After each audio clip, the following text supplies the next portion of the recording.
dear students, welcome to my channel, and today our topic is heating effect of current. Okay, so today we will discuss about heating effect of current. Okay, so first of all, what is heating effect of current? As the name suggests, heating effect of current means due to current, due to the flow of current heat will be produce. ठीक है, अगर ऐसी condition हो कि current के flow की वजह से हीट प्रोड्यूस होती है तो बिल्कुल सिंपल लैंग्वेज में, सिंपल वर्ड्स में उसी को हम लोग बोलते हैं heating effect of current. Okay, चलिए let's see. whenever current is passed through a conductor, it becomes red hot sometimes. This means that electric energy is being converted into heat energy.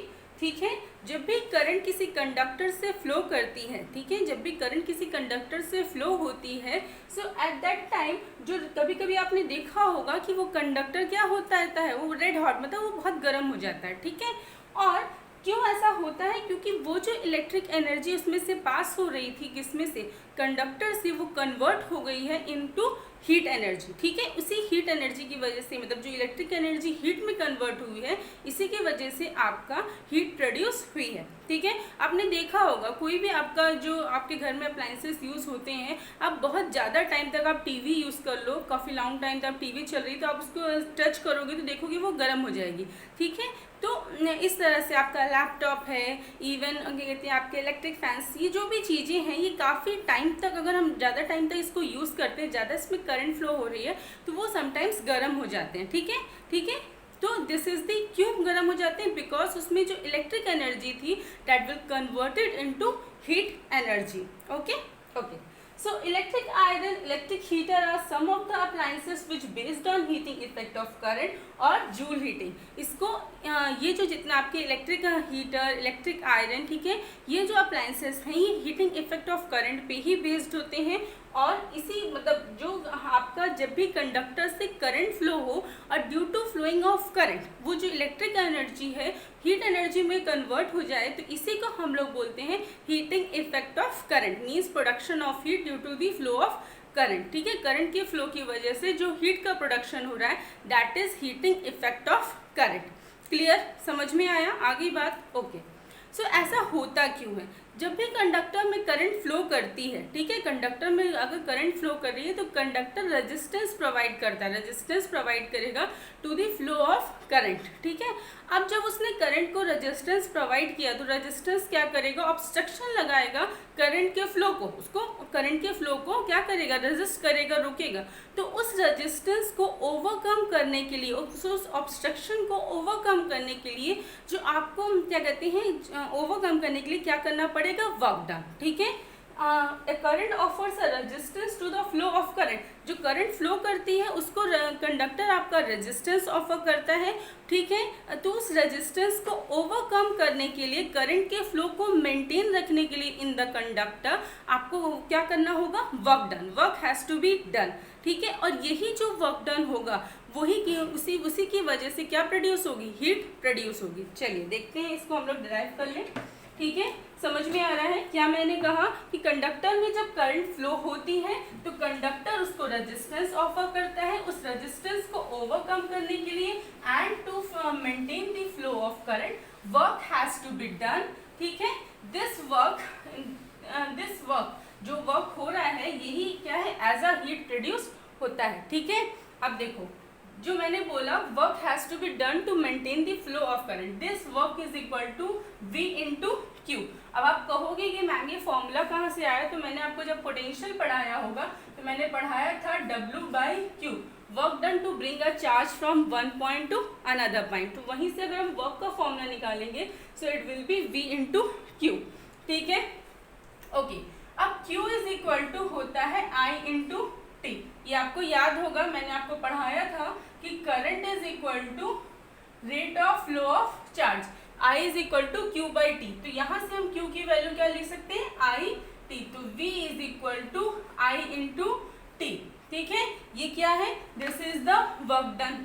ठीक है, second thing by Ohm's law. Ohm's law से आपको पता है V is equal to I R. तो यहाँ पे जो हम V है इसकी वैल्यू क्या पुट कर सकते हैं? I R. पहले हमने वर्क डन निकाला to maintain the flow of current, to overcome the resistance. Work कितना होगा, W is equal to V into Q. Q से आपने क्यू का वैल्यू क्या होती है, मतलब कितने चार्ज फ्लो कर रहे हैं, it is I into T, and by Ohm's law V is equal to IR। So IR into IT, so it is will be I square RT। This is the work done and this work done is equal to heat produced। जो heat produce हो रही है ये work done उसी के equal होगा। So हम heat को represent करते हैं कैपिटल S से, so capital H is equal to I square RT।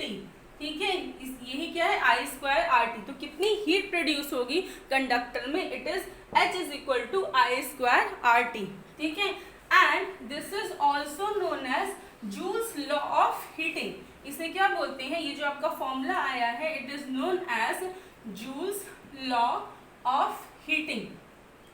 क्यों बोलते हैं ऐसा Joule's law of heating, because एक साइंटिस्ट थे जिनका नाम है जेम्स प्रेस्कॉट जूल, जिन्होंने 1841 में एक्सपेरिमेंटली उन्होंने फाइंड आउट किया था कि जो हीट प्रोड्यूस होती है किसी भी कंडक्टर में, इट डिपेंड्स ऑन, ठीक है, किस किस चीज़ों पे डिपेंड करती है, it depends on current, resistance and time. ठीक है, सो इसे जूल्स लॉ ऑफ हीटिंग इसलिए कहते हैं बिकॉज इसे जेम्स प्रेस्कॉट जूल ने ही फाइंड आउट किया था।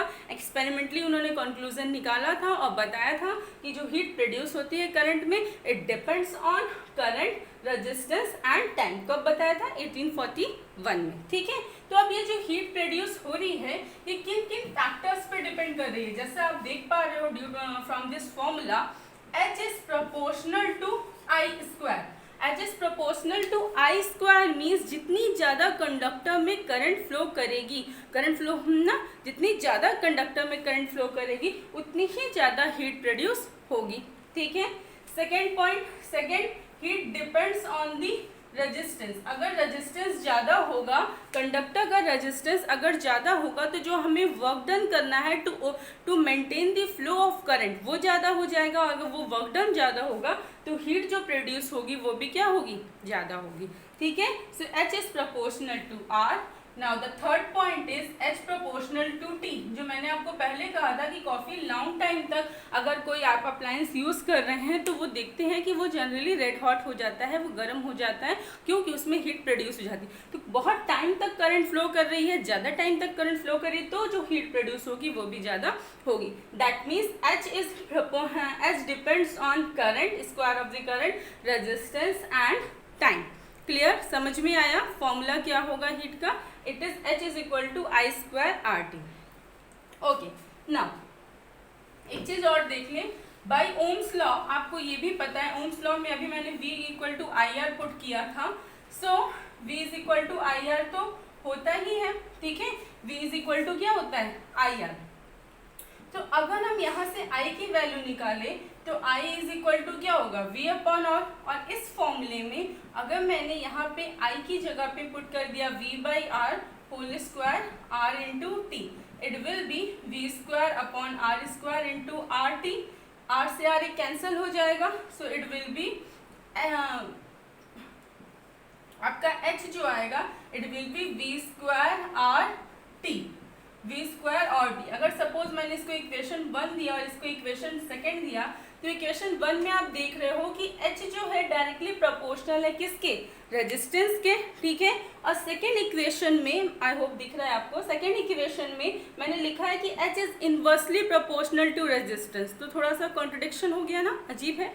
तो मैं आपको बता दूं कि ये फॉर्मूला कब एप्लीकेबल होगा, तो जब आपका पोटेंशियल कांस्टेंट हो, मतलब जितने भी अप्लायंसेस यूज हो रहे हैं सब में same potential flow, same potential हो। ठीक है, सेम पोटेंशियल हो, इन दैट कंडीशन जो आपका हीट प्रोड्यूस होगी, उसमें जिस अप्लायंस में रेजिस्टेंस लो होगा उसमें हीट प्रोडक्शन ज़्यादा होगा। जैसे फॉर एग्जांपल हमारे घर, ठीक है, हमारे घरों में होता क्या है, हमारे घरों में जो सर्किट होता है वो कैसा होता है, पैरेलल कॉम्बिनेशन का। ठीक है, मैंने इसके पहले भी डिस्कस किया सीरीज एंड पैरेलल में, एक बार उस वीडियो को देख लेना अगर आपने नहीं देखा है। तो पैरेलल कॉम्बिनेशन में कनेक्ट होने की वजह से पूरे जो हमारे घर में जितने भी बल्ब्स या फैन जो भी यूज़ हो रहा है सब में सेम पोटेंशियल होता है, कितना, 220 वोल्ट का। 220 वोल्ट का सेम पोटेंशियल होता है। सो सेम पोटेंशियल होने पर जब सारे अप्लायंसेस में सेम पोटेंशियल है 220 वोल्ट, इन दैट कंडीशन अगर मैं दो चीज़ें कंपेयर करूँ, एक मैंने ले लिया इलेक्ट्रिक बल्ब और एक मैंने ले लिया इलेक्ट्रिक हीटर, तो ठीक है, तो इलेक्ट्रिक हीटर में हाँ दोनों पे सेम वोल्टेज है, ठीक है, सेम वोल्टेज है 220 वोल्ट का, बट हीट किस में ज़्यादा प्रोड्यूस होती है, किस में, इलेक्ट्रिक हीटर में। क्यों? क्योंकि उसका रेजिस्टेंस लो होगा। So this formula is applicable when the potential is constant, जब आपका सेम पोटेंशियल सारे अप्लायंसेस में यूज हो रहा, इन दैट कंडीशन जिसका रेजिस्टेंस लो होगा उसमें हीट प्रोडक्शन ज़्यादा होगा, और जिसका रेजिस्टेंस हाई होगा उसमें हीट जो प्रोड्यूस होगी वो कम होगी। ठीक है, समझ में आया? This is for the constant potential, जब पोटेंशियल आपका कांस्टेंट होगा। समझ में आया?